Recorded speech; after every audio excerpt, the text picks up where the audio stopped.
That's right. Oh, yeah. We're gonna do so much. Hey, everybody. Press a collector. What is this from? This is for Marilyn Cummings. There you go. I know we have a lot of stuff on our agenda today, so I'm gonna go ahead and open the meeting at 6:59. And the first thing on our agenda is to approve the minutes from our last meeting, which Lori was kind enough to send us. So I will entertain a motion to approve the minutes from our October meeting. So moved. Is there a second? Second. Wow. Is there any discussion? Good job, Lori. Thank you, Lori. Everyone in favor of approving the minutes, say aye. Aye. Opposed? Are there any abstentions? Who was the second? Ryan's the second. Was the first, and the second was John Lee. Thank you. Okay, the next thing on the agenda is introductions. Well, this evening we are joined by Director of Academics, Ms. Beckman, and Cliff Peterson, our math expert, to talk about the MCAS results and our accountability. And I see that we have representation from TCTA and Mr. Michael Garland from Hello, the hello. engineering program. Welcome. Okay, next thing on the agenda is the chairman's report. So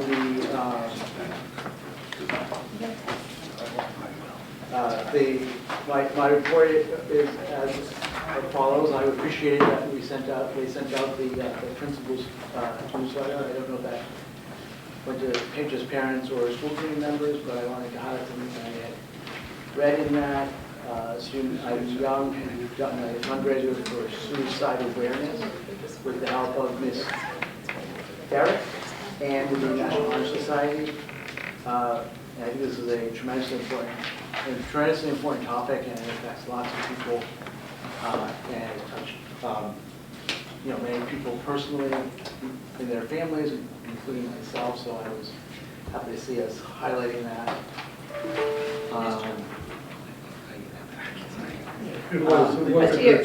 To your question, that went out to all parents. Okay. That went out to the whole parents, yeah. Okay. Great. And I don't know if we might want to Great send it to job. the school committee if it makes sense. Yeah. Because I thought that was really good. Yeah. The other thing that I want to talk about for my report was the MASC conference. And I also went to the MQ conference. I thought the best part of the conference was getting to know my fellow school committee members and some of the staff that had also attended and meeting other people. I was really grateful to get to spend some time with folks and get to know them personally. I last month attended a conference for technology, and I with the director of technology, and I have provided some information to Principal Walsh about some interesting folks I talked to in the categories of vocational, academic, and IT. The one interesting thing was that one of the things that I wanted to highlight, I found out that we're already doing, because the Army National Guard is there, and they had this really cool thing that was like the MRE challenge, where they would take MRE meals from the military, and you have to make like a good meal out of it. Not that they're not good, apparently, but you have to make the most creative meal out of it, and apparently it's something we're already doing. I also highlighted some other resources, one for the civics folks and one for this program called Analytics View, which is a way to look at your data across the system. So what I've done is I provided all that information to Ms. Walsh to get to the right folks in the school, because the last thing you need is your school committee chair emailing your biology teacher. The MASC conference, I thought this was a great conference. They talked about, I went to a few things on policy, which was really fitting with considering our policy meeting. Well, the chair parliamentarian, Commissioner Riley spoke at the meeting, and that reminded me of following up with his office on allowing our students in early childhood to be able to participate in the program that allows people to work as paraprofessionals or pseudo paraprofessionals while seniors in high school. So I'm going to see if I can do that. And then the two other things were there were two two speakers that were really good. Justin Reach from MIT spoke about AI, and I have a book I can share with Ms. Walsh for our school library about innovation and education. We also had another speaker, Dr. Jackson, who spoke about belonging and diversity within the school program, which was really interesting as well. They were the main speakers. I don't know. I was so happy to see our participation in the conference. I don't know if anyone that had attended the conference had something to add or anything that I missed or your impression on it. If anyone wants to add anything. I would like to say I really got a lot out of it.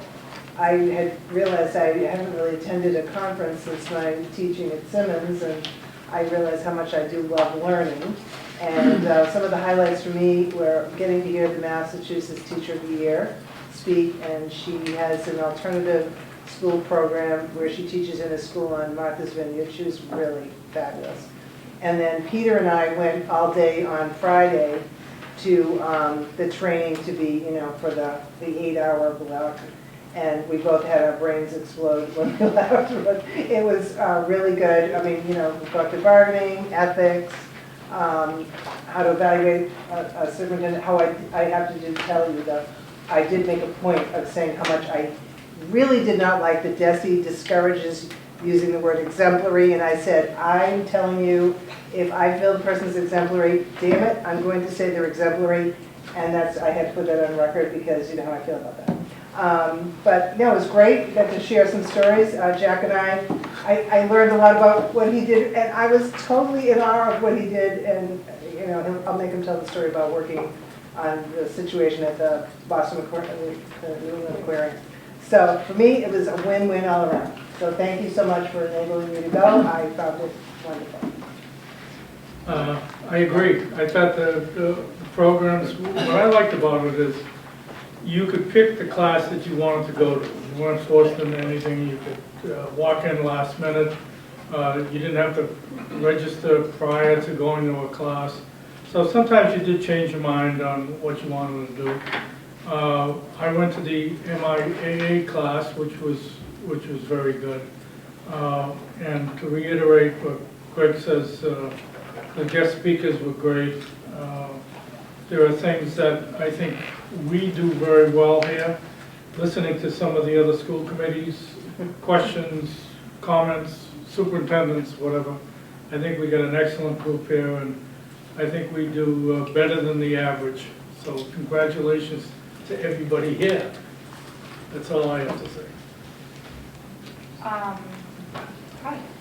I have quite a few updates because I got to sit through the almost 4-hour-long delegate resolutions meeting, which was the longest meeting in the history of the resolutions. And they still didn't get through them all. Well, we did, well, tabled, yeah. I'll just give you a quick rundown. The MECCO stable funding passed. The resolution regarding investigations and recommendations for transportation bidding procedures passed. The regional transportation resolution failed, and I just want to give a quick note as to why. That came from the rural part of the state, and what they're saying is they're running half-empty buses, and when if they could create an opt-out program and then also have a funding mechanism to supplement the percentage that the state is not reimbursing them for transportation, they would be in a better place. And unfortunately,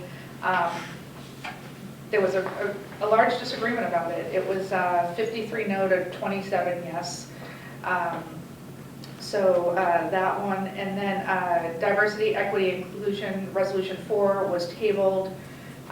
Resolution 5, very, very happy with this one. This is the MSBA Building Authority resolution. So it passed, and what it does is it raises the cap to 1.2 billion. There was some discussion about leaving it open, not having a cap whatsoever. But within that, I had a resolution that was adopted, or excuse me, an amendment that was adopted, and the language is there should be an evaluated tiered system to separately assess the cost of 1, elementary, 2, comprehensive high schools, 3, vocational, technical, and agricultural schools. So what that means for us, for MASC now, the legislative committee can push that narrative on the state level, and hopefully we can upright some of the way the VOTECs are assessed in comparison. Resolution 6 on School Bus Arm Surveillance Act and enforcement penalties was tabled because there was a discrepancy between operator and owner. Resolution 7 related to MCAS was tabled, and safe storage of firearms, Resolution 8 was tabled because there's already existing programs and there's state legislation on that. So that was a lot shorter than the 4 hours I sat through. Also, I'm excited to say that I've been appointed to the legislative committee for MASC. Our first meeting is the end of November. Charlie Ellis of Neshoba Tech was voted in as Division 8 chair. That's our VOTEC Aggie division of MASC. Don Erickson is retiring and has become a lifetime member, and so Charlie's picking up the work now, and I will be working with him as the information officer for Division 8. So those are all exciting things. The one other thing I want to mention that we're working on this week is the lottery admissions policy is back and aligning with MASC Legislative Committee, Division 8 and Division 9. We are working to draft a counter letter because the letter that's circulating now, they wanted to go to the governor's office, to the Board of Elementary and Secondary Education, and they want to force this lottery through. So it's pretty critical right now. We're hoping to share it with all the chairs of the VOTECs really quickly. So, all very beneficial. Thanks, Tracy. Yep. Anything else? Okay. The next thing on the agenda is December school committee convocation. Yeah, so that meeting, the December meeting is the meeting we'll recognize any employees of Tri-County for 20 years or more, like we did last year. Then we have a dinner meeting located in the upper level of the cafeteria at 6 o'clock. And what day will that be? The third, same that time, so it's the third, Wednesday. the 20th, around there, yeah. Let me see if I can figure out how to use my technology. December 24th, can you make it? Ryan will be chairing the meeting. I'm available. Did you say the 20th? Yes, December sir. 20th at 6 p.m. Yeah, 20th? Yes. What time? Actually, it's not the third Wednesday. It is the Sorry, third, yes. it is the third I was Wednesday, looking at November. 20th? Yeah, at 6 o'clock. I'll send a reminder. An invitation. There you go. I'll send an invitation, dress nice. Oh, That again? We'll take a picture. And you already killed Valentine's Day with this. And I already killed Valentine's Day on you, yeah, sorry, because there is a school committee meeting on Valentine's Day. I'll be okay. Bring candy. Everyone has to bring me flowers, because I bring candy. I There don't goes spend my money. excuse. You got a long week. All right, so here we go. Next one is the student representatives report. Hi. I just want to start off by saying that I don't know if when you walked in, if you saw the beautiful artwork that was done by a senior here at Tri-County. Her name's Erin Hutchinson. She created those. They're going to be hung up in the North Wing hallway to spread, I believe one of them is a cougar, TC Pride, and the other one says Be Kind, which is going to spread kindness. Last Sunday, no, 2 Sundays ago, we had the Tri-County's open house. Students from each shop, club, and sports team volunteered to provide a sense of what Tri-County school community looks like for the upcoming generations to come to Tri-County. Right now, there is 105 or 47% of seniors that are out on co-op as of today. The Spirit Week is next week. That leads into the pep rally, which is where a dodgeball tournament with the National Honor Society is holding for students. And then for sports, we have the varsity football team has moved on to the vocational semis, and our boys cross country team won the vocational championship meet. And First time. First time. First time. And the football game is this Saturday, correct? Yeah. Yeah. And then Thanksgiving the night before, and Old Colony. Is there any update on skills? Is there any activity right now? They'll be heading, there will be for next month's report, because at the end of this month, they head to the Fall Leadership Conference. So that'll be on for next, that'll be on for next month. Great. And then the, how about you? Did you have an application that was turned in recently? Oh, yeah, I submitted my application to the Governor Healy's Youth Advisory Council she set up. I have submitted my application to be a part of that, hopefully, in the upcoming months. Good luck. Great. Thank you. Thank you, Jean. So next thing on the agenda is the policy subcommittee report. Pat? We met today for the first time with the Craig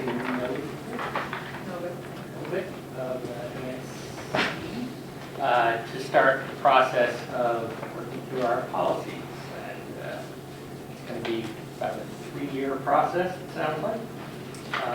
And as we come across items that aren't in our current policy, we will likely bring those forward to be reviewed and approved. But the policy itself will wait until the final document is completed. And you're welcome to attend educational sessions. Great, so now, thank you, Pat. Pat is now the chairman of that subcommittee. Congratulations. Weren't you the chairman of that? He was begging to get out of it. Brian is now good time for the building committee. All right. So as you know, on October 24th, there was a district-wide vote that after all our hard work came out in the affirmative with 62.4% saying yay to our project and 37.58% coming out against it. There were basically 3 towns that didn't like us so much: Walpole, Millis, and Seacon. Overall, I would say I was surprised because I didn't know up until it was counted which way it was going to go. But overwhelmingly people, because I worked the polls in Norfolk that day, and just people came out telling us how great this school is and that they were in favor of us having our new building, and that they look forward to the next generation of students coming out of here and doing great things. Once the vote was passed, we then had to have it certified by all our, it's all in here. Each town had to certify the results, which they're all in there, signed and certified. You can hang that up on the wall. We had to submit that to the MSBA. They would verify it and then send us the next letter that came from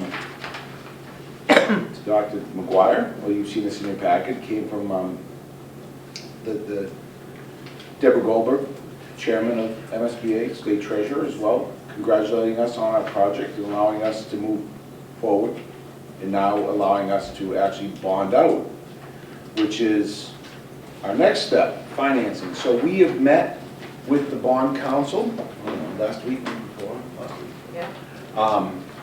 And in your packet you saw the timeline for how it will go. It's still a little, actual interest rates are a little flexible still until the day we sign. They were a little up and down, but they were feeling around 4%. Was still a very good number for us. You can see as you follow it down, council review, comments, global rating to be determined, distribution, date of sale, which is the day we actually sell the bonds. We're looking to have that done the first couple of days of January, which will put money actually in our account in the middle of January. I think she said we're going to do 25 million, Dan, correct? First bond, Yes. which is Temporary. kind of like spending money in the scheme of this project, but it is to get things going. start doing some early bids, pay some bills, because our OPM, our architect, our construction company have all been working behind the scenes, but they really haven't been getting any money since almost July. So it was, had the vote not gone through, it wouldn't have been great for them. But it did, so we're gonna be able to get them some money, and there we go. I know that Dan had me come in today and sign something for the bond. Yeah, as district clerk, he needed to sign with our bond council, so he approved the debt we're going to issue. So if it So goes whether it bad, comes you to get your it done. account or my account, I'll let you know.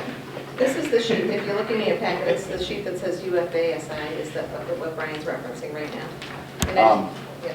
We have been told that we will have a pretty good bond rating, because it's the average of all the 11 towns, not just one particular town, which is helpful to us in securing money. You also, the letter from the treasurer talking about, you heard how they gave back some money. The MSBA came in and did an equity adjustment for the 9 projects that are in the pipeline right now. So what has happened, and we were aware of this, once we were invited into the MSBA, you know, a lot of the work that's been going on, speaking with legislators, alerting them how buildings are funded, finally took some traction, and they realized that what they were paying per square foot for site work, per square foot for building work was far below market. They made an adjustment, but we were ineligible for that money because our funds had already been approved. So about a week before the vote, we were told that they were going to make an equity change, which meant they raised, and I left the numbers at home, it went from $369 per square foot to $512 per square foot for building costs, and they went from $36 per square foot to $52 per square foot for site work. What it amounted to was $20 million roughly, a little more than $20 million. When you deduct the interest on that $22 million that they're taking on, it's basically a $30 million swing, a substantial amount. It's not the $100 million we'd love for them to take on top of everything else, but it was a good start. We were grateful to them. It wasn't announced until the day after our vote. We knew it was going to happen, we were told this would happen, but it had to be voted in, which is why it was not a public record at that time, because the state would neither confirm nor deny, so it wasn't something that we were going to go forward with and get everybody all happy. After the fact, when the towns heard, it's good. It's a nice reduction. It brings up from $82 million in reimbursement to $102. Actually, might be another a couple more million, one way or the other. Or not one way.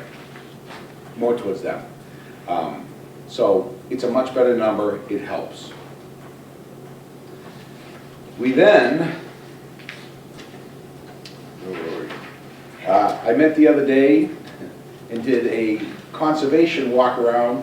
I met the conservation agent for the town of Franklin, Rika, very nice person. They brought their environmental engineer with them. We brought our environmental engineer with us, and we had a nice walk around to check the property. So there are a couple of spots that are wet in the back that the town had pinged when we did a site review.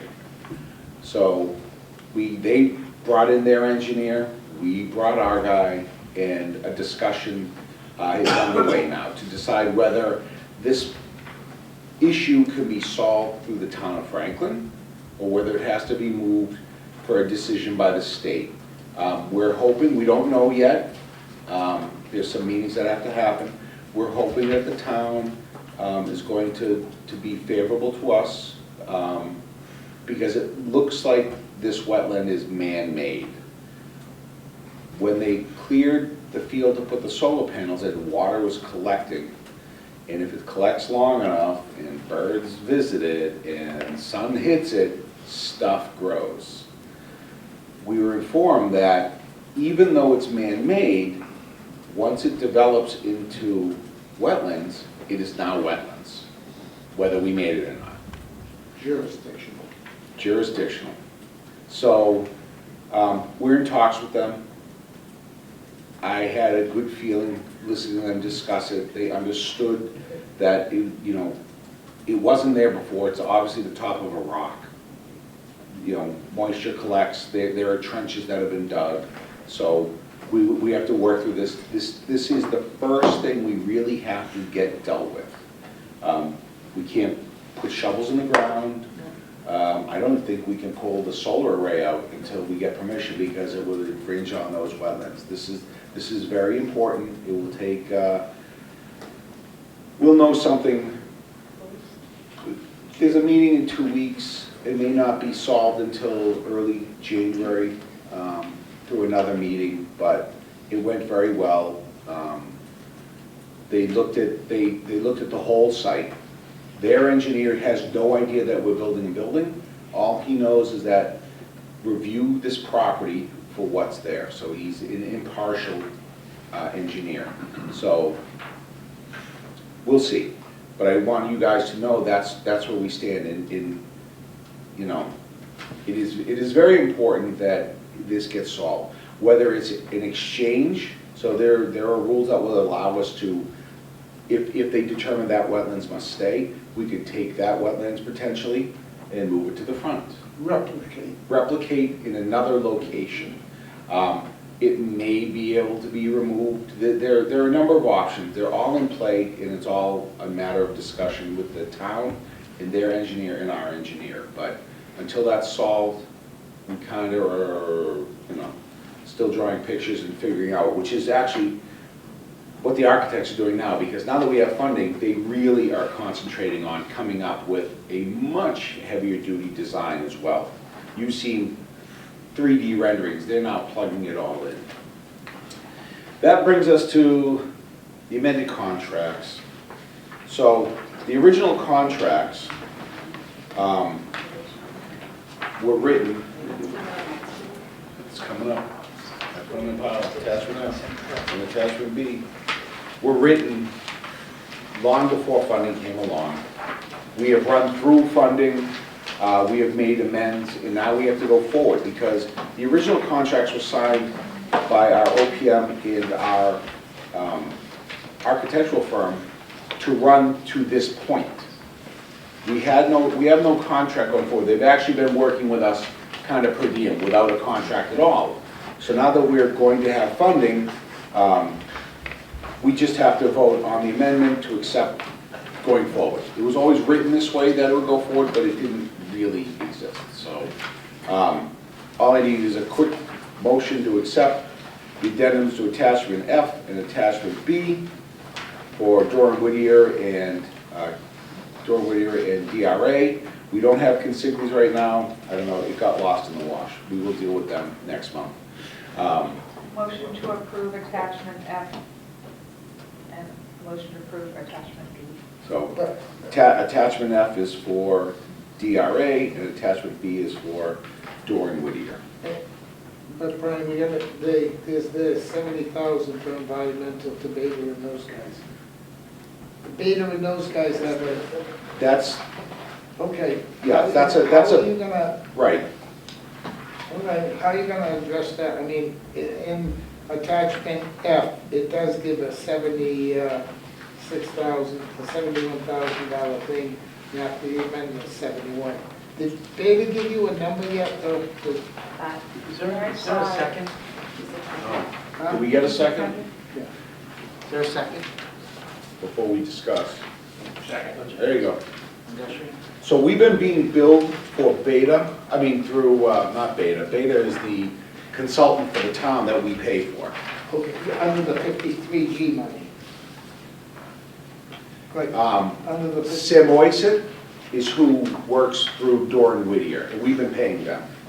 We've been getting those bills regularly through the building committee, right? They've been monthly bills. Yeah. Actually, they've only done, I think, 3 visits so far. Did you have a Discussion on the motion. These numbers on attachment B Yep. and F, Yep. when the firm was hired, were these projected costs? Yes. So it's nothing unexpected or crazy or whatever? This is Well, within the expected range? as a sidetrack, when I first got them, because you know, I tell you all the time, I don't know what I don't know. So I went and did research, and these are, it's just standard industry charges. Actually, Doran Whittier gave us a little bit of a break. They're a little cheaper than the standard rate. DRA is pretty standard for industry.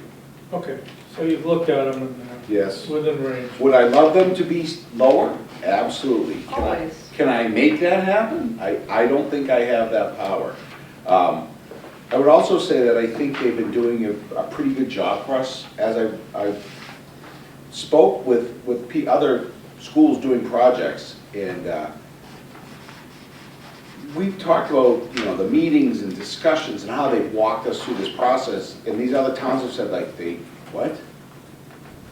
We don't have that service. So I think we're getting a pretty good job from them. I mean, again, I don't know what I don't know, because I've only done this once. When I get through my third one, I'll let you know how they rate. But, you know, I call Trip, Karen calls Trip, Dan calls Trip, at all hours asking questions. And he answers the phone, or he calls me back, and he listens to my whatever bizarre question I've got, and explains to me why.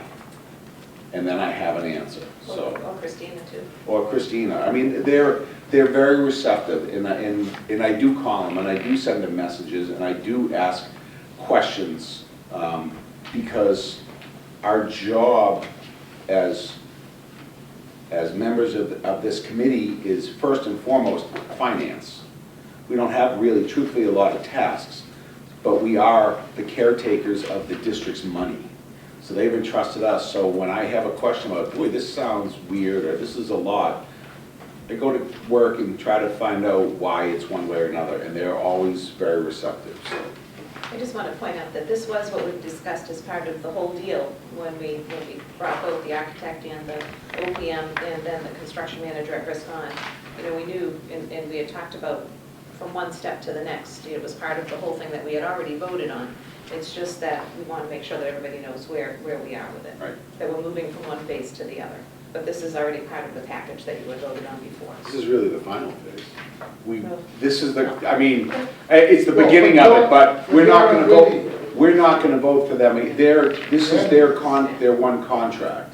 This is it. We enter construction, and that's, they follow it till the very end. Mr. Mushnick, on drumming or DRA, Yeah. there's a minor typo in that top section of whereas. It says at the tri-county, that the second to last line has a B instead of a Y. We could use my favorite phrase from town meeting, which is Scribner's error. Just fix it. Or we can amend it. But while you're looking at, Line four down. Yeah. I think that's because of the underline. I think it's just missing the tail and the G. Yeah. just a There's another one too you missed. The higher. Yeah. Well, that's what John and Technical Pat higher. just said, but I don't know if it's because of the underline that the G is missing its tail. Well, it doesn't look like that under regional, I guess. Well, we could deduct 3% for typo. There you go. I'll send them a proofread on bill. You enjoy Brian, I think what you want to explain to the people is out of the $283 million job, Dora Whitney is coming in at 7, which is about 2.5%, 3% of the value. That's what they're doing. Correct? Right, that's correct. Yeah. Is there any other comments on this one? Well, I'd just like to reiterate what Ian said. I've dealt with a lot of architects, engineers, OPMs, and these guys are good. They're very good at what they do. They've got a great design. They explain the design well. And I think at our meetings we had here with the public, they went a long way in getting this vote approved because of their presentations. They did a good job. But John, in all senses of that, they got $300,000 to do that. Well, there was more going I'm on only I before that calculated. 300. All right, fine. And then this one. But that doesn't mean they're good at what they do, That's because they true. get paid well. Oh, okay. All right. I know that, you know, Brian was having a motion made, and then I had the second, so why don't we move to the vote part? There you go. And all those in favor of passing the motion as stated, say aye. Aye. All those opposed, all those abstaining, motion passes. Is that it for me? For now. That's it. I do have one Next on the question. agenda Yes, is sir. Just believe. So you talked about the bond rating. Yes. And I know when we presented this to the public, we talked about a 4% bond rating. What are we looking at for a bond rating? It's still, as of last week, they were still thinking in that range. Again, you don't know. In 4 weeks, it could change. It could go up, it could go down. But she Short-term felt rates are much more volatile than. right than long-term. Although, this first bond is kind of a short-term, isn't It's it? 25 a year. Right, I mean, it's a band. right. Ben. Could be as high as 5. She was still feeling strongly that that was going to be our, right around what we thought. And again, she said, because we're gonna have a good bond rating, we're gonna get favorable interest rates. All right, so now to the superintendent's report. All right, so if you want to chime in on anything that I have to offer here, feel free to, okay? So the first thing I'm going to talk about is open house. And as our student rep reported, we did have a great representation at the open house. Thank you to those of you who came to our festivities that day. And in your report, you'll see there's this report of registered families that Mrs. Martin had sent to us, and we had about 450 total families that came. The way that this worked was most of them registered ahead of time, and they picked a couple of programs that they wanted to go in for an immersive type experience. And then after those 2 experiences, they were free to walk around the building and check out all of the other programs. But the list here tells you by town, and it's in your packet, by town how many students or families came to the event. So we thought it was very well attended, mostly 8th graders, handful of 7th graders. We did have a couple from out of district. So, you know, as the last couple of years, we did take the full allotment of 9th graders in district, but we still have students from outside of the district applying, which I think we'll have for some time. The way that process works is if we have open seats in our grade 9 class, those students would qualify for those seats. Or if the vocational school that they belong to does not have a program that they want, and we do, they can apply at Tri-County. So for instance, Bellingham kids, and Blackstone kids, and Milford kids, and Millville kids. Although they technically go to Blackstone Valley does not have cosmetology. So if they wanted to apply to Tri-County, because they wanted to be part of cosmetology, they could still technically apply. Attleboro.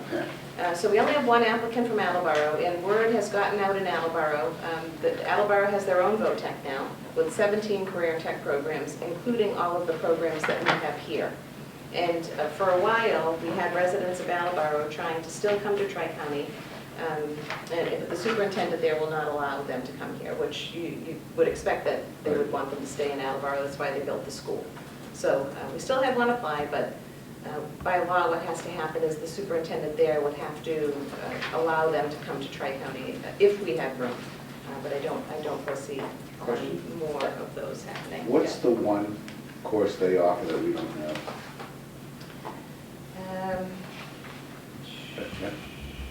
No. I don't remember if it's like a biotech or something like that. I can't remember, yeah, Attleboro. There's a program, yeah, so whatever, there is one. What's their capacity? Yeah, it's a VOTEC high school, so it's a different sort of approach. So it would be a daily, so however, the capacity of their program is based on the size of their programs and the teachers of their programs by period. So it's a little different than the way where we would say our max capacity in automotive is 20 in grade 9. Right. Theirs would be a little bit But different. by program. population-wise, what, do you know what they're? I don't know how many total students there are in Attleboro, and it would range, you can look at their forecast all the way back to kindergarten and see what it is. Okay. And however many go into the VOTEC programs would be however many they decide to allow by program. And that's the way that works for them, so. Double-digit attendees from Millis, Seacon, and Walpole. Yeah. Don't tell the voters. Millis was a little off. Yeah, we Their number had, wasn't great. I thought that we had from the vote, I think it did spur some interest. There was certainly a lot of conversation in towns, and I think people were interested. And we did have a lot of people stop by to talk to us about the building project. We had a nice display about the building project and a video that we ran on a reel, and a lot of kids were here. And, Norfolk Norfolk had a said, good turnout. yeah, so. My marketing pays off. So again, once again, this is the third year in a row, this Quest for the Best, you've seen this before. We were voted the best vocational school.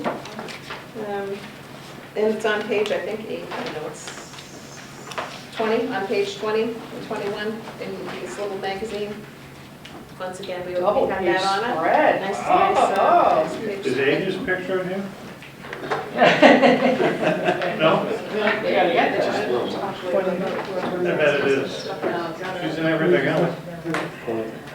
So, and then I just wanted to give you a quick update on this, and I will send this out to you in email, that we're updating the Tri-County website. So we have a tentative link to it right now, and I'll send it to you so you can kind of peruse through it and click on some of the things and see what it looks like, and then see what you like. It's a little more modern, a little more user-friendly. Some of you that I met with when you first came on the committee indicated that you wanted an update to the website, so we went out and looked to see what sort of ones were up there and found one. This website will also come with an app I was just gonna that say, I saw the families, download. yeah, that families, teachers, and community members could put on their phone and be able to just have the Tri-County app on their phone.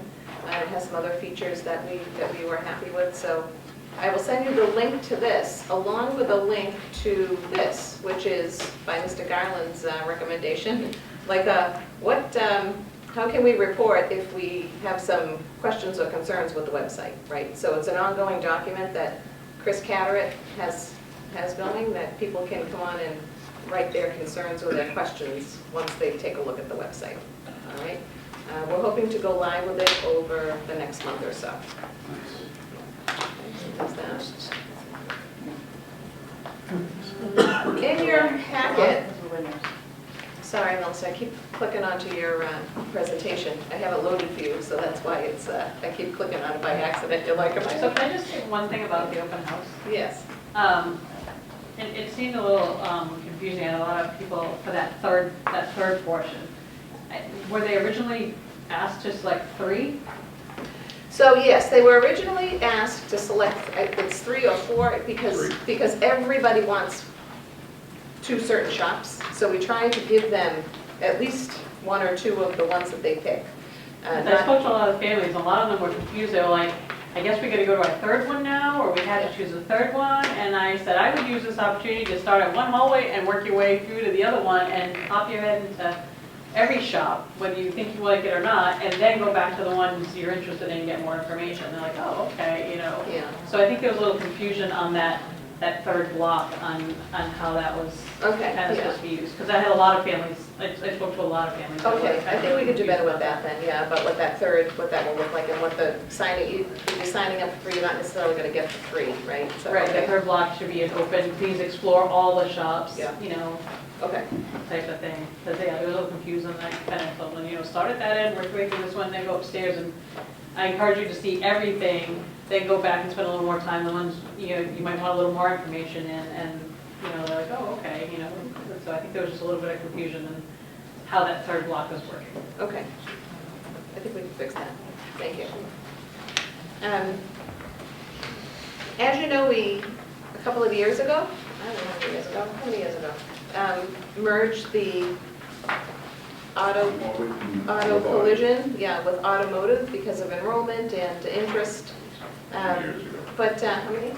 Two? It was Just before you got Just here. before I got Just here, before you yeah. got So what's happened is, you know, we still see a need in the industry in this area for auto collision mechanics and appraisers.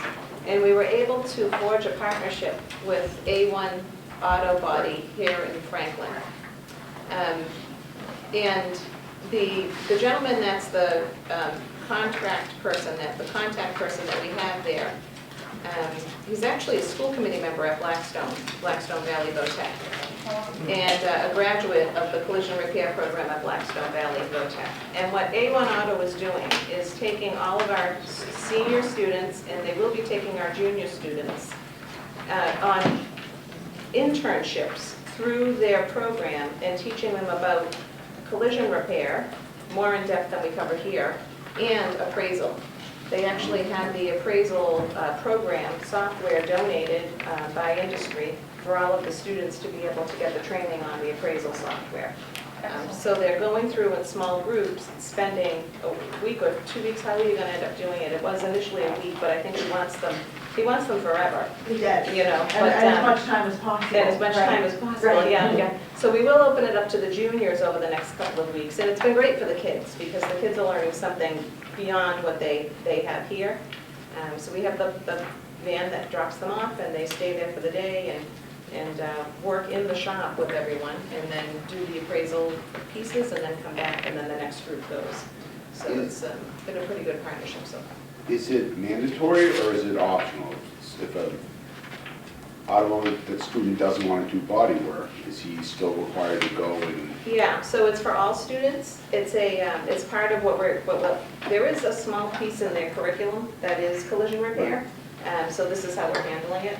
And we told him, you're taking all the kids, and we told the kids, you're gonna all go, right? So we weren't gonna use it as a, just only selected kids. Now, there are seniors that are out on co-op that, wouldn't be part of it, right? So, but when the juniors start going through, and it is only for a short time. Do you send the teacher with them or are they just? So he's with them as the internship person, but we do have a collision teacher that will go, check in and make sure that everything's good and that it's, Are there certifications that come with that benefit with A1? So if it works out, they could get an appraisal, there is an appraisal license that we would be able to work towards getting for them. And they're also, through the AYS program, if it were enough, and we were to have students stay there over the 2 years, then it might be something that they could get a credential in as far as the industry credential, but we're not really looking at that piece of it yet. We just began this. Yeah. So Yeah. we're just going to see how it goes. And, No, I think it's great because I know I had the opportunity to talk to a few Rentham select board members at an event a while back, and they were really concerned that we didn't have an auto body program anymore and talked about collision and appraisals and how those people are needed, so. Do you know why we phased that program out? Because there was nobody signing up for it.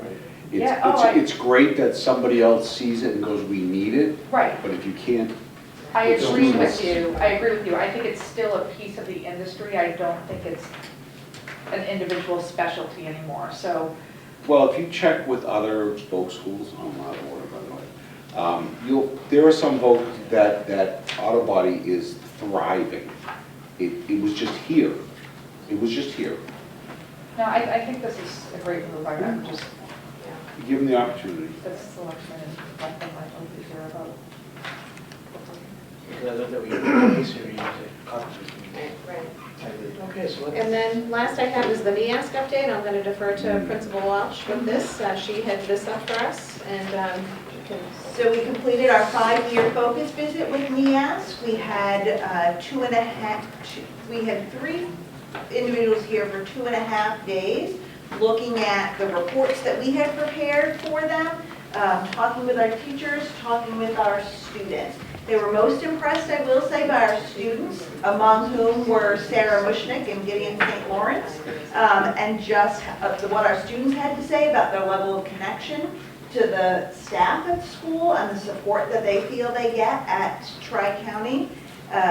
We didn't get any official report back from them. That will come in January. We got some initial positive feedback from them. There is some information in the packet. So that should wrap us up until another 5 years from now, where we start the process again. The NEAS process is changing. We don't know exactly what that will look like. I'm attending a 3-day training in December to learn more about what that will look like in the next round.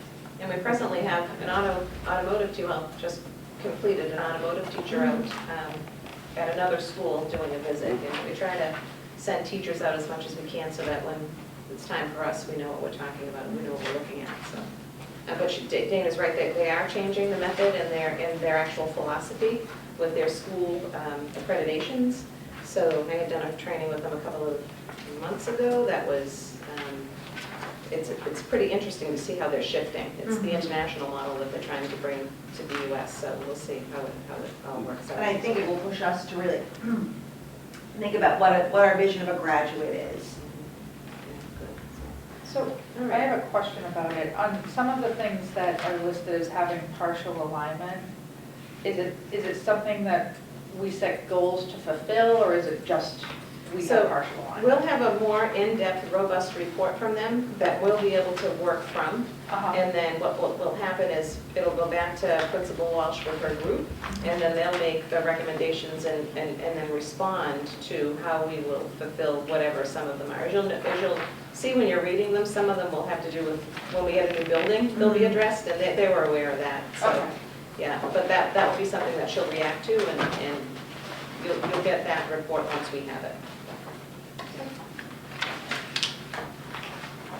All right. Do you want to call Wednesday or have any other comments? I know this is a compelling meeting, but we don't want you to have all of your time. So I wanted to give a little flexibility to see if you had any comments, even on stuff that's in the future part of the agenda, MCAS or anything else. We give you the opportunity to, part of the meeting, you're also welcome to stay. Ms. Beckman and Mr. Pedersen do a great job. Yeah, so it's up to you. So, but we're gonna. I don't have any trouble with any of You're gonna have this council get a not notice. doing anything. Yeah. All right. You know what we'll do? Let's seat our seats to Mrs. Beckman and Mr. Peterson. We'll come sit here, and Nate and I move back. So we're all right, we don't have to sit down, we can just stand and just, You sure? yeah, we just, Karen has it up there already. Okay. Just need a mouse, so move it along. I see the most here. How do you like our setup? Isn't this cool? We're going back out to Raytheon. She invited us to come back and do a walkthrough and take anything else we want. Just rip it off the wall. These are all great. These are great. These are great. Yeah, she's like, do you want partitions? Do you want desks? We're like, we'll take it. So Harry and Missy and Bob Foley. You go with them, Missy, would you?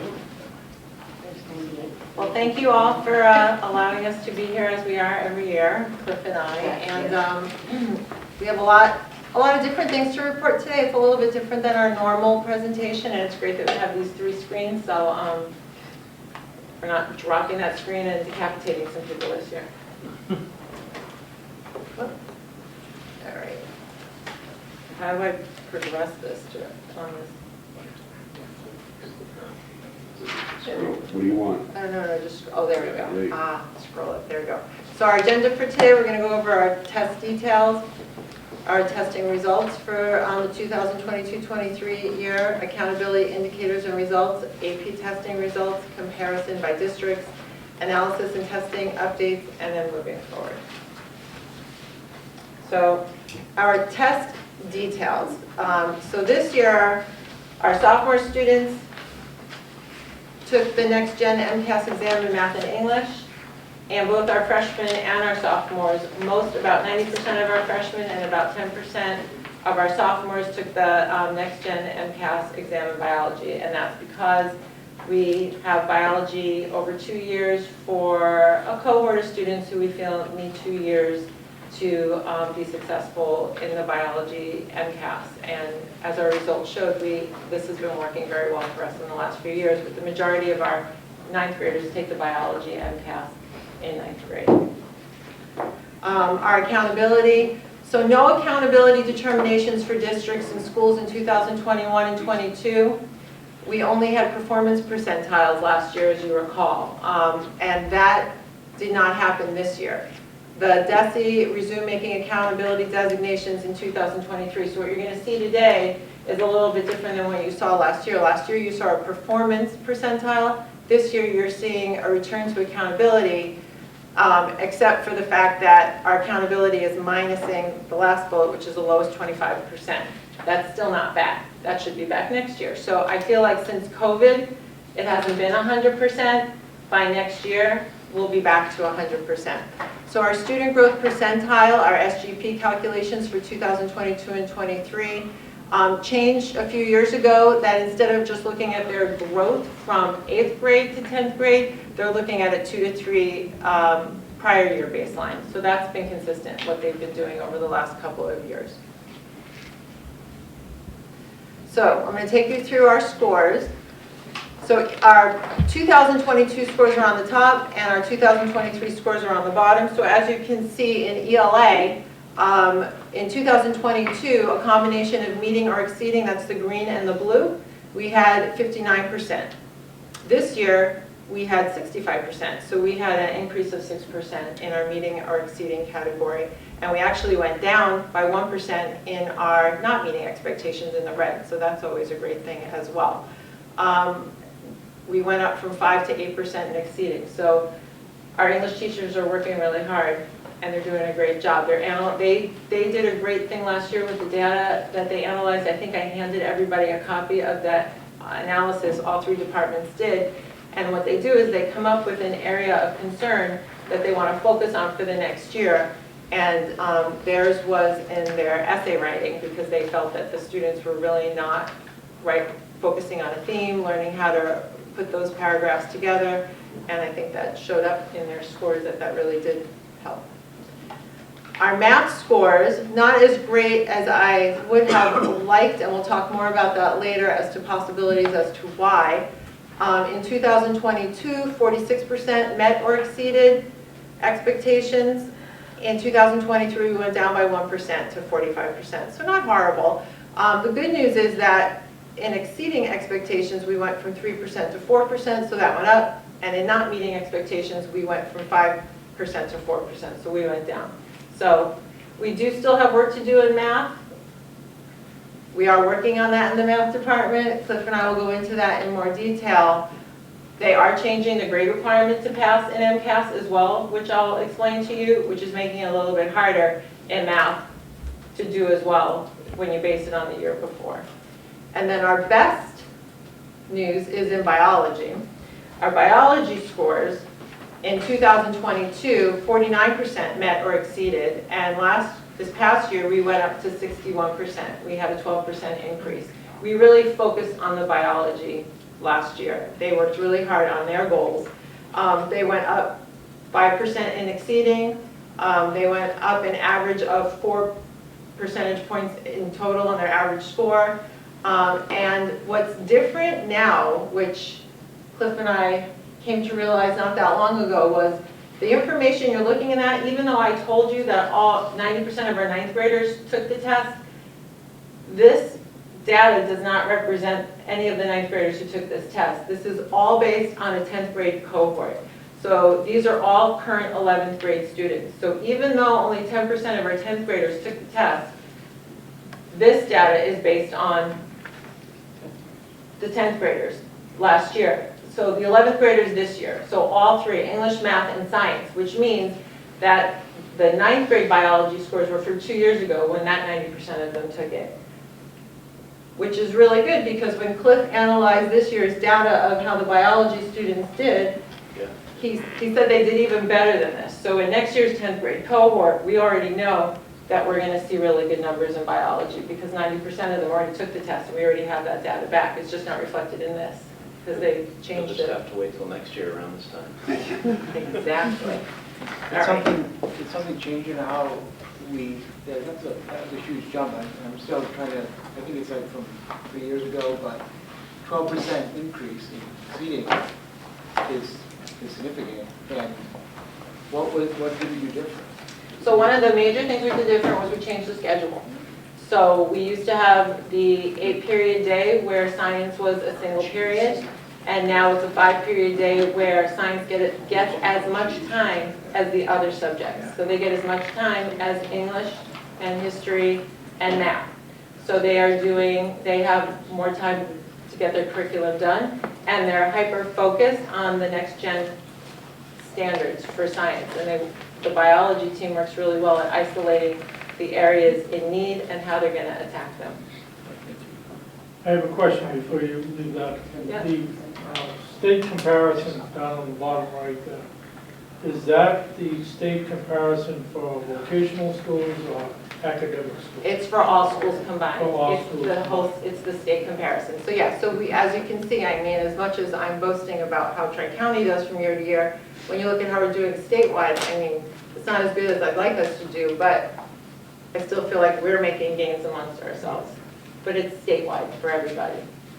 Cliff is going to show you an analysis between all our member towns and then all the vocational schools also. So you can see the breakdown that way. Okay, Cliff. All right, and this is what our accountability report card looks like this year. Some things are different, especially it's more colorful, which is kind of fun. But where last year it was a performance percentile, now it's a percent of how you reached your achievements. So they have, in each category, you can score up to 4 points. So you'd get 4 points if you exceed the targets that are given to you, 3 if you meet the target, 2 if you've made progress but still haven't quite met the target that was set forth for you, 1 if you remained about the same within a certain range of where you were last year, or 0 if you went down. So then it's kind of broken down into achievement, growth, then we'll get to that point in a moment. One of the other big things here is that, as you can all see, there's several blank columns. Those are kind of holding as a placeholder or a reminder of what's to come. As we mentioned before, they're going to bring back the statistics where they look at just the lowest performing 25% of the students in the school. And what's going to happen then is they will be filling the columns with how that group of students did in all those different achievement scores, and then they average them with the school as a whole. So what's going to happen is that students that are identified as the lowest performing students, their tests actually count a little bit more towards where we're going to be held accountable. With their tests would arguably be about 2.5 times as strong as the average student. Because they're being counted twice. They're being counted in both categories. So, I mean, you look at this and you say, wow, 84%, that's where our accountability results were. That's great. I mean, for us to be in the 84th percentile is really awesome. But when you think about what Cliff just said, the fact that we're missing the lowest performing students, you know, so next year when those are put back, it most likely is going to take a dip, but it's still a great number to look at for us for now. Yes, we'll look at how that compares in a moment. So this chart is our English MCAS scores from 2022 and 2023, the various categories, and showing where we earned our points. So as you can see in the blue chart, the one above, it's the average scaled score. So from 2022 to 2023, the all students went from 501.9 to 505.3. That was a change of 3.4. We went up nearly 3.5 points on average in our scores. And that was considered exceeding the target, so you get 4 points. And as you look, our high needs increased by 2.3. That's meeting the target. Our students with disabilities went up 4.2 points. That's also exceeding the target, so this is where we're getting some of our points here. So our subgroups are performing very competitively. The chart below in green, this is our student growth percentiles. So having a mean SGP of 54.5 was considered high growth. We were given 3 out of the 4 points for that in all students, high needs, low income, and our students with disability was meeting was making progress on our target. So that was 2 points. So when you look at high needs in the blue portion, high needs is made up of low income and students with disabilities. So you can see clearly that for low income, we did dip down, which gave us 0 points. So overall, for our high needs students, we did fine. But when you break it down a little bit more, yeah, we have to work on that subgroup. And so we are. So that's the data that when I meet with my departments, we disaggregate and we say, how are we going to fix this? What are we doing? And that goes into our co-talk classes and how we're helping all the different subgroups of students. Did you have a question? Yeah, do these numbers take into account that 25% lowest performers? No, not this year at all. No? Not this year. Next year they will be. They're added to it. Next year. But, so these numbers don't represent the lowest performers? Not the lowest performers. So Right. low income doesn't necessarily Right. mean lowest performers in this case. Right. There's a good chance that many of them would appear in students with disabilities or Right. high-need Correct. students that they. That's why I was They're asking. going to overlap for sure, but Right. that's not what information we have yet. So in the future, they'll be accounted for So next in year, the you'll all have- students, right. and then again in a small subset. Mhm. And they'll be treated like 2 equal groups and averaged together like such. Right, which is why he was saying I'll count like 2.5 times as much, Right. because they're counted. Just sorry. You want me to go back? No, for clarification, when you talk about these categories and the subgroups, high needs is a combination of low income and students with disabilities? Correct. Yes. So they're counted in one category and then separately in 2 other categories? Yes. They sometimes, they will divide it equally in there. We generally don't have as many students that are English language learners, so I think that was actually removed from the chart. We don't have them, but they would also usually fall into one of those categories as well. So sometimes a student can appear in multiple different categories. They could be a student with disabilities, they could be a low-income student, they could, and of course, they're one of the all students. So Okay. there is a lot of double dipping. And you need at least 20 to make a cohort, so anything that's less than 20 in that subgroup, you'll see the line showing they didn't even register it. So that's why you won't We see don't that. have the criteria. We don't have the criteria. Okay. So, and then same charts now for math. And as you can see, our changes, we did increase by 0.6 in all students. We increased by nearly 1 point in high needs, a little bit more than 1 point in students with disabilities, a shallow 0.2 with low income. So in all of these, we still improved, but we didn't quite meet the target that was set forth. So we achieved 2 points in each of those categories. In the green chart, again, the average student growth percentile, all of our student growth in math was considered high. We received 3 points out of 4 for each. And then biology, which again, this was that cohort group, so some of the students were taking different tests. This accounted for about 90% of the students who had taken it the year before, and just a small group that had taken the current test, so it's a little mixing of that data. But altogether, those students went from an average of 499.1 to 503.2. That was a change of over 4.1. So that was exceeding a target of growth. High needs, again, the change went up nearly 4 points there too at 3.8. Low income 1.1. Students with disabilities went up by 5.1 points. So in many areas in biology, we exceeded the target set forth by the state. Yep. Why in the vocational school would math be the lowest? I have a hard time understanding that because That's true across the state. So, I mean, when That's true you, across the state in all schools. Is that because of the new math? You know, I think a lot of it was supposed to be math. so if you think about, biology and you think about English, they're standards. They don't have as many standards that they're teaching as in math. In math, there are, how many, 100 and, what would you say? I don't know the exact number. There's probably like, I think 120 something standards that they have to learn in 9th and 10th grade to be successful on MCAS. And they're broken into power standards. So the math teachers are looking at what are the power standards? What is it that was tested last year that was asked more than 3 times that we really have to focus on? What wasn't asked that we can kind of throw away and say we're not going to focus on that? You know, and how are we relating it to real world so that they're really understanding it? So those in English, it's more skill-based. It's more content-based in math. So it's very different when they're teaching them theme and how to write an essay. Yeah, it's very challenging and they have their own standards. But when you look at the standards, English is on 3/4 of a page, biology is on 3/4 of a page, and math I think goes on to like 3 pages. So they have a lot more, and it's covering 9th and 10th grade. It's covering algebra and geometry.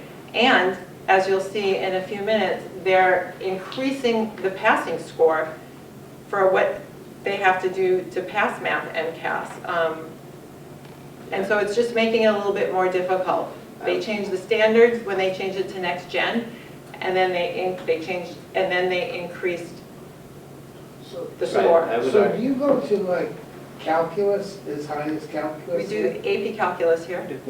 and we have AP statistics as well. Yeah, we have some of the highest level math courses of any other vocational technical high schools, and they do very well. I would argue also when math went towards the newer standards, when math went towards these new tests, which we've only had 4 of them so far since we've switched to the next gen and went to the computer, it seems like they were the most ambitious changes in math. There were even the most rapidly changing of the tests. If you were to look at the ones that have come out in recent years compared to the paper and pencil legacy, there are just countless changes that we still are trying to adapt to, and I think many schools are in the same position of trying to catch up to what you're seeing. And our math department's looking at new curriculums right now to try to help them build the best courses they can for grades 9 through 11. So we're working on it. They're working on it. Every year they isolate an area. They succeed at it. But when you have over like 120 standards, they can choose these this year, and then so you focus on these, and then next year they choose a whole different set, and you're thinking, wow, I never even focused on that. It's a whole timing thing. So we're doing a great job with our math department. Can we do better? Yes. We can always do better, and we're working on it. I tend to spend an ungodly amount of time looking at these tests, looking at last year's alone.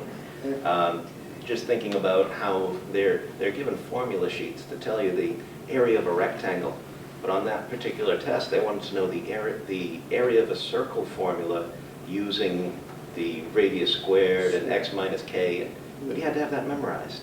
Also, they needed to know the formula to find the vertex of a parabola. It's not in the formula sheet. So you weren't expected to remember length times width, but they had a lot of kind of remembering things that are starting to come in more for math than I've ever seen before. Go ahead, Chrissy. I want to. Just a quick thought. As you move through the rest of the slides, can you touch upon the requirements for graduation? The requirements for graduation in terms of MCAS. Okay. Oh, yeah. Okay. Just so everybody's clear, because there's been a lot of talk about the state of that. Okay. Before you get into that, a question on the math. I'm glad you have the ability to look into the test and see what type of math is perhaps failing more than other types, whether it be, geometry, whatever, algebra or whatever. Do you find any kind of a pattern that this, I need to concentrate more on a particular type of math. So I can. What is that, and what is that showing? So I can tell you that last year when they did their analysis, they realized that, and you can correct me if I'm wrong, that it was 9th grade standards, which was where they were lacking. So the 10th grade teachers were doing a great job teaching the 10th grade standards, but it was all about what they were lacking from algebra and maybe coming off of COVID, what they never got in basic arithmetic and basic algebra. So they spent a lot of time spiraling back into their curriculum with the geometry, how to use the algebra with the geometry to move them forward. So this past summer, my math department worked on curriculum. I had 4 algebra teachers revamp their entire algebra curriculum to include more of what they were lacking so that they could embed that within the curriculum so that when they got to be sophomores, they didn't have to do all that spiraling, but obviously they're going to review for MCAS and hit it again. We won't see that in this year's sophomores because they just did it this past summer, right? So this year's freshmen are getting what my math teachers did last summer. So this year's sophomores, they're going to have to do a lot of spiraling to kind of get them to catch up on those weak standards. Thank you for that. It looks like you're on track to get that number up, so I'm sure you'll do much better next year. We hope so. Does the Department of Ed give you the breakdown of what you need? Like, if you look at some other tests, they say, oh, the test has these categories, and 50% is this. 100% no. Like, I was looking at the MTEL test online because people were talking about teaching at the conference I went to. And I looked at it and it said, oh, well, here's this number of questions. I looked at the English test. It said this many questions are this, reading, comprehensive. So it seems, at least to me, it seems unfair that you're not really given the breakdown because that kind of helps you what to focus on because then you know what you're going to be tested on, or you'll know, oh, there's only 10% of the questions in this, but it's an area I'm weak in. Yeah, that would be great. Yeah, it's just so big.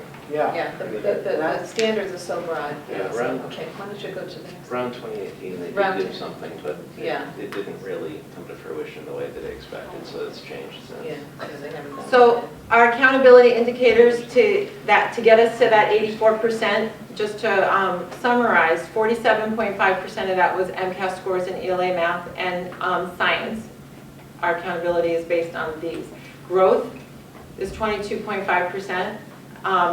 High school completion, 20% of our accountability is based on 4-year cohort graduation rate, extended engagement rate, and annual dropout rate. So that's all included too. It's not just MCAS is my point. Additional indicators that are worth 10%, chronic absenteeism, missing more than 10% of days in membership, and advanced coursework completion. So that part, we are making good strides in pushing it up. If you remember from the chart, we got a 3 out of 4, which is great, but we aim to get a 4 out of 4. And that's all about AP, dual enrollment, co-op, and articulations, which all count towards that advanced coursework grade. So for both of those, I'm just going to interrupt you there, Melissa, because we have focused on these two, particularly the high school completion rate. We did get 3 out of 4, which, from where we sit, we expect to get 4 out of 4 on that one. And then the same with the indicators for, and we have been meeting with the guidance department, academic department, vocational department, have been meeting with Dana about what sort of things can we implement now to make sure that we're broad enough to be able to capture some of these points. And one of the biggest ones, the articulation agreements are coming back around. And those, if you remember, the articulation agreements are agreements that we have with colleges that are connected with our vocational programs, where they give us credit for what we teach here.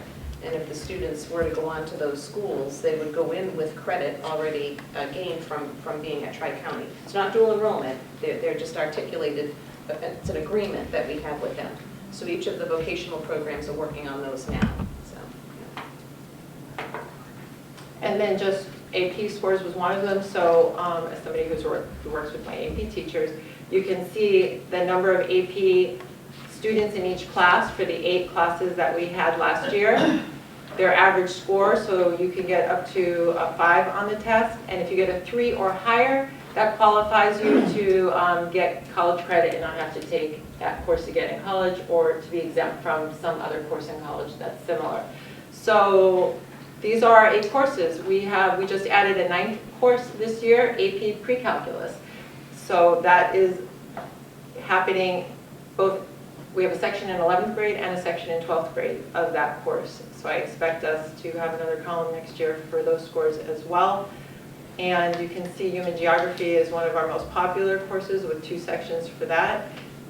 We're doing pretty well. Could we do better? Sure. And my AP teachers also do an analysis of their scores when they get them in July, and a lot of them make their student learning goal around improving those scores based on weak areas. So I do a lot of data analysis with my teachers around a lot of different things, and so my AP teachers are anxious to get those up as well. So those are our AP scores. Do the students pay for their AP exams, or is that covered by the school? Our school has generously paid for our AP exams, and I hope that continues forever, right, Dan? That's right. Right. So we do have, though, a criteria letter that goes out that says that by the deficiency of trimester 2, I think, or by the end of trimester 2, if they're getting a C- or below in their AP course, then they have to reimburse the school and pay for it if they still want to take it, or they will take the final exam and not take the exam, and we won't cover that cost for them, because we want to give them an incentive. We don't want them just entering an AP course saying, oh, woohoo, I don't have to take a final, because that's a bonus of being in an AP class. You take the AP exam, you don't have to take the final. So if we feel that they are getting below a C-, then we send a letter home. They have signed a contract that agrees to it. Their parents have as well, that says now you will be responsible for reimbursing the school, and if you want to take the test, you'll have to pay for it on your own. If not, you'll take the final. So it's a little bit of an incentive for them. Yeah, that's great that they have some, investment. Absolutely. But if they get a 4, then we pay, even if they get a D in the class. They can't afford it, Exactly. they're not paying anyway. What is the cost of the school, of the test? I think it's $94 now a student. So, all right, we are getting to the finish line here. So Cliff's going to talk a little bit about how we compare to our sending towns and other vocational schools. So this was just kind of in the interest of looking at the students with the high needs population. And on the left is the average scaled score. So as you can see, amongst our sending towns, we'd be in the fourth highest. For student growth percentile, and this is all in English right now, we would be second for the average SGP in high needs population. The next chart is all math, the same idea. So the high needs population average scale score, that's where it would be on the left. On the right-hand side, for student growth, we'd be the second highest. This is taking into account that 84% that was our accountability. I wanted to kind of know what that meant, because it's not really like a percentile anymore. So I just took all the sending towns to see where everyone else was and where we fell in amongst our sending towns. So we had an 84, and we would be the third highest given this indicator. Right, which is, I mean, if you look at the spread there, that's pretty great. Yeah. And then this does not, this is... Cliff ran out of room to put all the vocational schools on there, but this shows you how well we did amongst our sister vocational schools. Yeah, all vocational, agricultural, technical schools, and we would be the third highest. Which is why we're in the quest for the best. So analysis and testing updates. Like I told you a little bit before, teacher analysis of data to identify their weak areas. The class of 2026, so that is our current sophomores, must score a 470 to pass in all subjects, which is an increase in all 3 tests from the class of 24 and 25. So there's an increase from our current seniors and juniors on how they had to do. So that's also why you might see a dip in those ratings. for math because they increased those scores for them. The class of 2026 must earn a score of 486 in math and English to no longer require an educational proficiency plan for graduation. Between 470 and 485 requires an EPP. And the accountability system will include the lowest performing students next year, which we already explained, and that will impact our percentage again for next year. So just to answer Tracy's question, so you can see, so MCAS is a requirement for graduation. Currently, every senior in this school has passed MCAS. We just had the math and English retest this past week. We had some students take English. We had one student fail. We had one, and then we had a student who was out on medical. So we took those tests. And then we had 10 students who needed to retake math. So that's done. February is the biology MCAS retest for the students who didn't pass biology. And I think we had 6. I think we had 4 grade 11 now and 2 grade 10, or vice versa. So here is the deal in 2024 and 25. So those are our current seniors and juniors. You can see that in order to pass, they need a 455 to 471, but the class of 2026, I'm reading option 2 because that's the EPP. You still pass, you just need an education proficiency plan. You need a 470. So you're going in English from 455 to 471 to 470 to 485. Those are your passing scores. In math, you're going from 469 to 485 to 470 to 485. And then in science, what's tricky about science is last year's sophomores needed a different score than last year's freshmen to pass. So it was very tricky deciphering that information for who passed and who didn't, because you really had to look at who was a 10th grader and who was a 9th grader. The scores were different. So. What's an educational proficiency plan? So an educational proficiency plan are students who score, who pass, but they're very in the low category. And so guidance works with them through their senior year to make sure that they are taking challenging courses, and they have to submit something to the state to say so that they've taken a science. If they didn't do well in science, they have to take a science senior year, a math, an English, and that they're in a cohort saying that they have a plan that has that they've passed and they can graduate. But they have passed MCAS. If they don't pass MCAS, they have to keep taking it until they pass. This is a pass and they're low. They just want to make sure that they've continued those studies in those subject areas.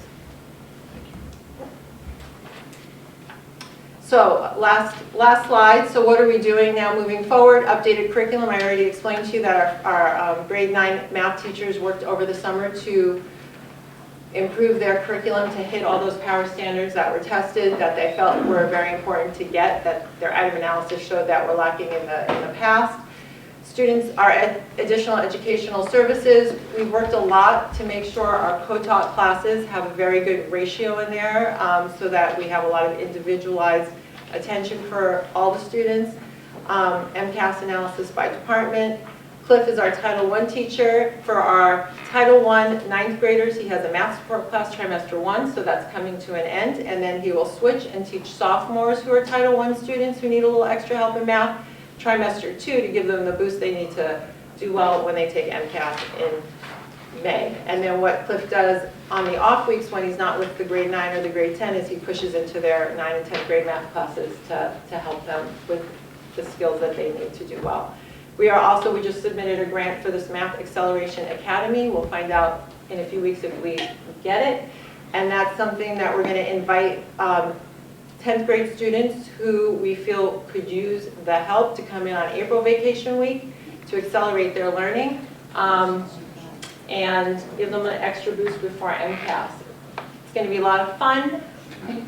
Well, there is a fun period that we had to program into it. Right, there's going to be a specials period. Do you remember Pump Your Blood, Patsy Webber? Oh, here we go. Do you remember that? Do you guys, Happy Days? Happy Days? Yeah. Patsy Webber, and he sang Pump Your like that. I was like, yeah, so we're going to do something like that. Exactly.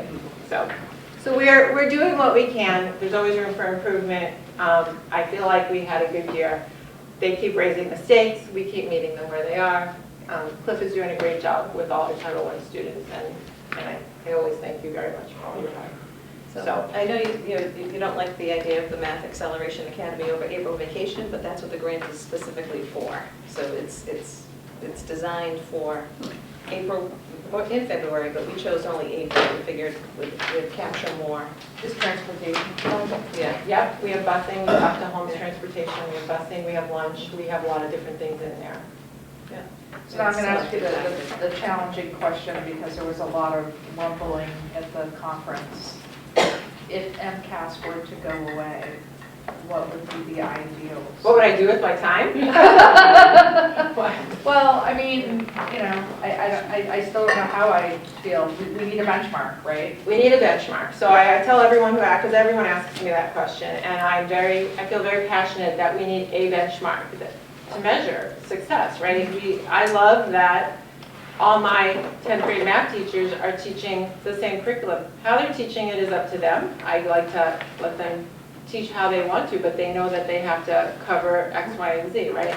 I like knowing that when we graduate students from here, they have the basic skills that these tests are all testing. So I would feel very badly if that goes away, because I think that's one of the things that makes Massachusetts such a great state for education.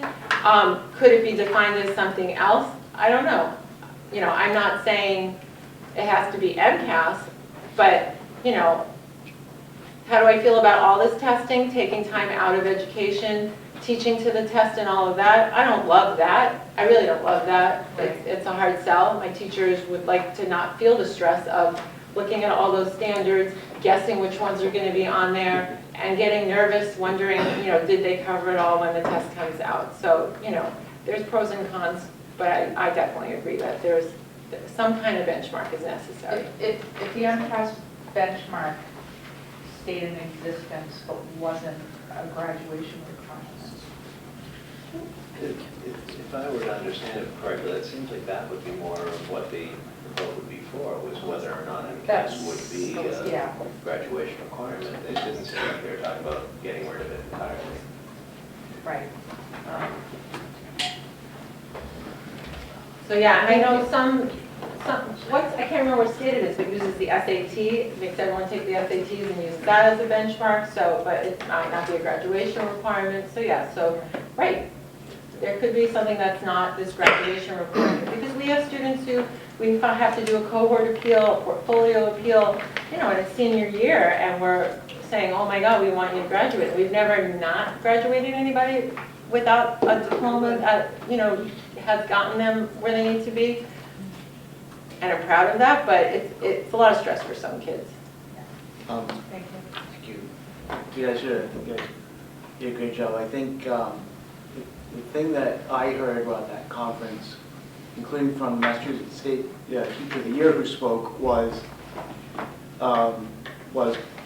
concerns about the MCAS being fair to all students, and what I'm hearing also is there seems to be this kind of double standard for the Department of Education, where they provide accommodations or alternatives and stuff for other tests they do, like MTEL or different pieces of the curriculum, but they seem very stuck on, oh, MCAS has to be this. It has to be in this format. There isn't any alternatives or accommodations for other situations, and that concerns me, because I think that it's really unfair. I'll say this because I can say this and you all may not be able to, but I think it is super unfair the Department of Education doesn't provide clearer guidance and resources and little things like an understanding of what's going to be on the test and what percentages, right? This seems like it should be a basic thing. And you guys do you all do a phenomenal job, basically trying to figure out what to teach with, we're going to rip out every other page of the book and then we're going to give you a test, right? This is what it sounds like to me. And, I think that, there are some folks that don't test well. And there are some folks that are coming in doing high school with English being their second language, and in a sense, I too am a big data person, and I think we need a standard, and I think we need something that goes across all the districts of the state. But inherently, it seems that the Department of Ed could do a much better job making this fair and equitable to the teachers that teach it, as well as the students that are required to take it to graduate. Now, my children are the only 2 children in the world that love MCAS, and they compete about whether or not they get the higher score. One's in 5th grade now, one's in sophomore, and if they got better than their peers or their town. And but I think that it causes a lot of stress and a lot of stress for the students, a lot of anxiety, probably for teachers as well. And I think the Department of Ed could do better in the equity and fairness piece for this. But thank you so much for all Thank you, your nice hard job, work. well done. Thank you, Barry. Thank you. Thank you very much. All set? All set. All right, the next item is just a quick update here. Lori has hit the ground running with trying to identify an online house for all of our school committee things. And she's interviewed with a couple of different companies. One of them was Board Docs, right? Board Docs, which I think some of you may have met Board Docs people at the conference. Board Docs is how much? $18,000 a year. $18,000 a year. Pesos? Yeah, then there's another company, Boardable, which is very similar. I use Boardable with the Skills USA Board of Directors that I'm on, and we're trying Boardable out for 5 days. 2 weeks. We have 4 days left. Yep. And Boardable is how much? About 5,000. About 5,000, so it's 13,000 different. But basically what it is, you can see, is and it doesn't look very pretty in our chart. Thank you, Bishop. Tracy? I have a couple of quick things. NSBA, are we members? National School Board Association. I am a member. I don't know who else is, through MAVA, through through ASCD. ASCD? Yeah. I was remember that too. Yeah, they have a big event in January Oh, yeah. down in DC. Yeah, That might be beneficial to us, so. What? this is all legislative stuff. Yeah, it's all policy seminar. It's like the only reason I didn't look at that one last year is I get nervous traveling anywhere in January. Yeah. So last year we opted to do, MAVA opted to do the March policy seminar. But check it out if you want, it's reasonable. It's like $59 to go to DC, so, Okay. yeah. Two other quick items. So one of the things that came up at the conference, I attended a session called Working with Your PACs, and it was mostly focused on CPAC and LPACs, and the CPAC is a special ed, which I know Dana and Karen are working on reviving, and with Kevin, right? Oh, Kevin has a PAC, yeah. Yeah, that it was a little It was hers that was inactive for a while there, but it seems like it's becoming reactivated. One of the requirements of the CPAC is to have a liaison from the school committee. I don't know if we want to add it as a future agenda item. We can do that. Okay. Yeah, can you bring the requirement? Sure. Yeah. Sure. And then, I think it's a can I see? Sure. Yeah. Thanks. I think it's a liaison, the parent liaison to the school committee. So if they want to send someone. it's actually a school committee member. I asked that. It is a school committee member liaison on the PAC. Yeah, maybe you can So send bring the us. report. Yes. I was thinking of I both always of thought it you, was like you did. but, Yeah. I always thought it was what. So good news, we can put this on the agenda for December, Yeah. and we can all. well, we're not having a meeting in December.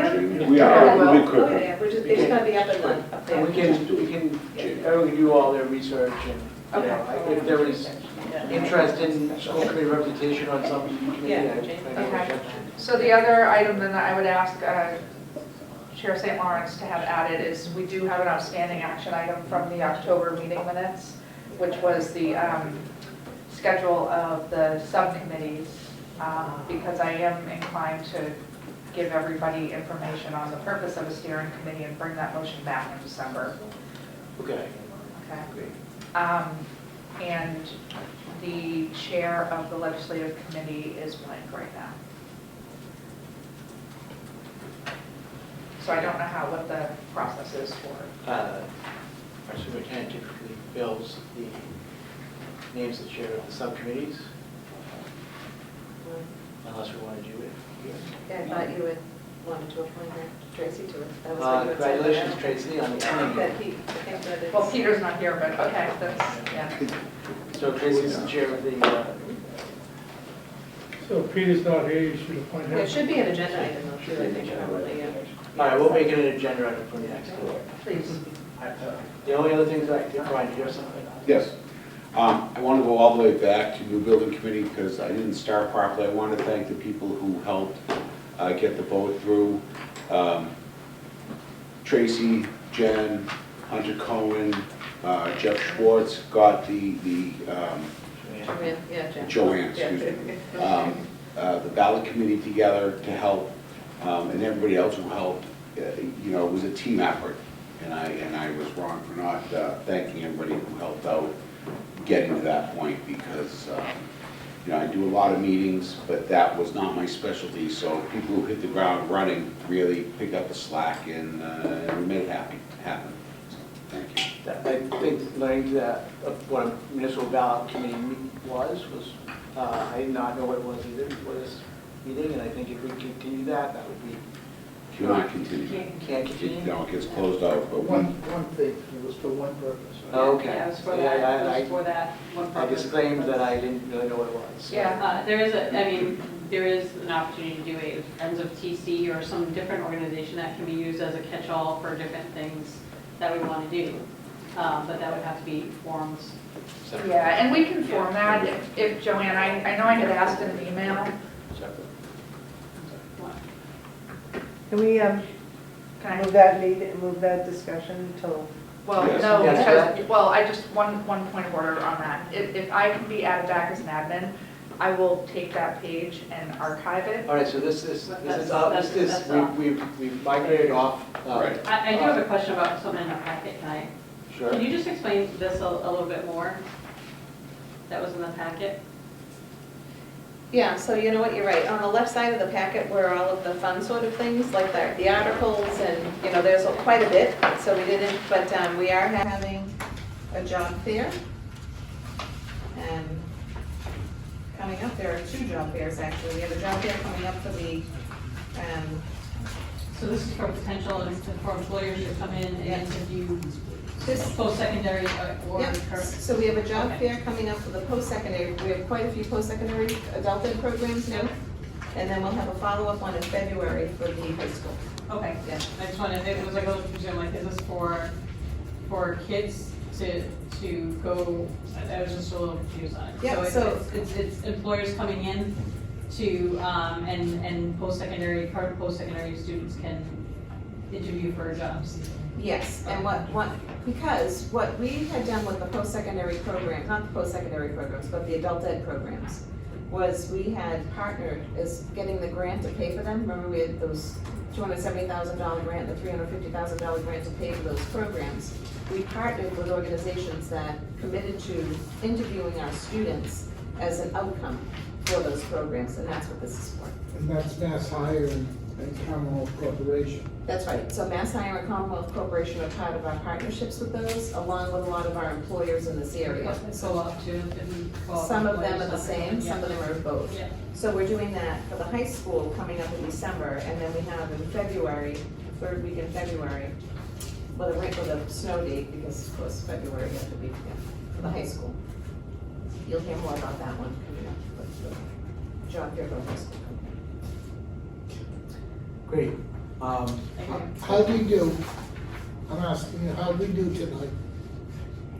You stay right. Okay, that's all, I just need to ask. Like, so the last item I had was, one of the things we may want to do is consider doing like a poll or a survey as we change some of the processes, principal walls with the you know, just kind of maybe keeping in touch with the parents. I know we had a new photographer for our school pictures. How did that go for people? How did getting some feedback real time, or not real time, but maybe right after everyone picks their shops, just an idea. Because I thought adding the academic to the equation this year was valuable. It'd be interesting to see how that works. And also, you know, I'm interested in the data part of it, but I'm also interested in the, you know, you can get some good feedbacks from the feeling part of it. Like, how do people feel about that? I know there was improvements in what kind of shoes I need for the pre-exploratory. That was great. I sort of appreciate that, as did everyone else that was a parent of a freshman that thought they had to run out by work boots at 10 o'clock at night at Walmart. So I really appreciate that, but that kind of feedback, I monitor I'm kind of a member of all the parents of groups for the different grades, and I see, I try to see what some of the questions might be, so that might help get some more feedback, but I would like to entertain a motion to adjourn. So moved. Second. All those in favor? Aye. All those opposed? All those abstaining? Motion to adjourn passes.